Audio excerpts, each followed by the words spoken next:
All right, so thanks again for doing this. First question is, tell me a little bit about your journey into the community. How did that get started? So growing up, I always was very peculiar on why we're all so different. And especially when it comes to how we make decisions and how we behave. So I kind of went the route of psychology. And then the more that I started really learning about the brain and the body and all these things, I just realized that we all have these very special gifts and we're all meant to be the way that God made us to be, right? And so I've just really kind of gone down the rabbit hole of studying neuroscience and neurology, psychiatry, and then spirituality. And that's really for me when things really started to make sense. And, for me in my own journey of like being my most authentic self, right? And like being like very excited and grateful for the things that I have that are my strengths.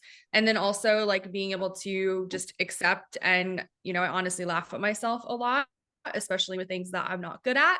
And so the more that I've just embraced this with my journey and then creating my business as a coach, I look back and like all of these things really started to make sense from when I was really little, and that I'm just really here to support people and let them know that the best life possible for them is just a decision that you make. And then once you decide to do that, all these beautiful things start to unfold. hmm My next question is, tell me a little bit about what exactly you do in the community. What's your occupation like? So I specialize in the brain. So I'm what's referred to as a brain health coach, which is basically like a very new proponent. So I know that a lot of your guests are speak language pathologists and occupational therapists, physical therapists, things like that. So I work with them a lot as my clients, and I train them on the different areas of the brain and then helping them optimize their brains and then their clients' brains in the most holistic, natural way possible. hmm Um, what does that involve? What sorts of processes do you use to make that happen? So supplements is definitely a huge component. I'm a fan of things like neurofeedback, interactive metronome therapy, hyperbaric oxygen therapy, and then really just mindset work and doing things to rewire the brain. So, a lot of people talk about the subconscious. 90% of what we do is subconscious, and it actually sits in the back bottom part of your brain, which is actually a small physical amount, but is where 50% of your neurons are. And my experience, because of the things that happened to me in my brain when I was little, I needed to do a lot of things to get that function back.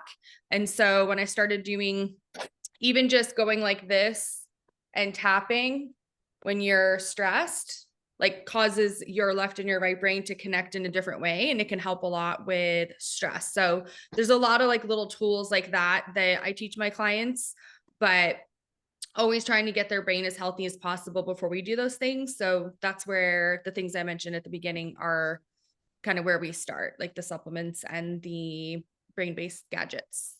hmm My next question is, what testimonials have you heard from like patients that you've worked with, or like, because I know you have on Instagram, you have this following of where you give these sort of inspiring messages. So I'm wondering what testimonials have you heard from those groups? Yeah. So very recently, and my life is, and you never know what I'm going to say a week from now. But recently, I've been doing a lot of healing of back pains through Reiki, which is an ancient Japanese modality of energy healing. And then for a very long time, like I was saying, I was doing more of the brain health coaching and the training. And so I would have, a lot of adults with depression, anxiety. They would do the protocols that we were teaching and they would feel better. So I've met people kind of at every point in their journey, right? Like I've met people who were really suffering. They are having thoughts of not even wanting to be here anymore, and then are able to turn things around and live this like really beautiful, abundant life where depression no longer bothers them. One of my specialties is dementia prevention. So my own brain scan at age 28 showed that I had the three parts of my brain here, and here, not functioning well, which is a pre-dementia pattern. And so all of the things that I teach my clients, I did for myself. And now 10 years later, my brain is actually healthier than it was in my 20s. So I teach a lot about that. I have a course on that.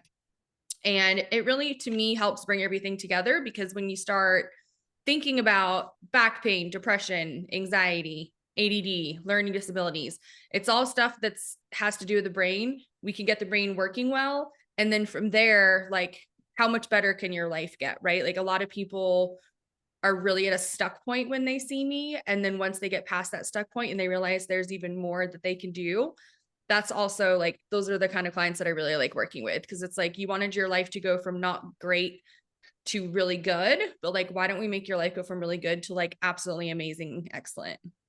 Mm-hmm.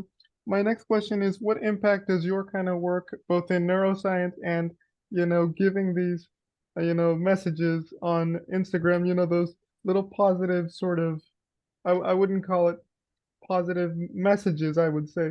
What impact does those things have, on the, like, not just on yourself, but on the greater community? So my mantra is that I want to make a difference in one person's life every day. And so if I do a post on Instagram, I know that that's obviously going to help at least one person. And so to me, Instagram's a fun place. By all means, do I not feel that way about all social media outlets, but it is a really happy place for me. And I love to give back because there's so many times where I see a post from somebody else who I love and respect, and they said exactly what I needed to hear. And there's always those times where I'm like, what do I feel like my community needs to hear today? And then I'll just ask for guidance from spirit. And then that's what I'll end up spitting out. Yeah. Lastly, to wrap this up, what can people take away from this conversation? How can this type of work, both in the neuroscience and in the other part that you do on Instagram, how can those things sort of create sort of a positive outlook or outcome for, people to sort of, for society, so to speak? Absolutely. And I love that you said that about society because my mission for actually being here on earth is to create generational healing and doing that through the things that I teach my clients and really just getting you to understand that even if you are really happy and feeling successful in your life right now, it can even be better so that your children and your grandchildren and their children don't have to deal with a lot of like the fear and the scarcity and the illness that we claim are so common now in our society that I really don't think need to be the case. Mm-hmm.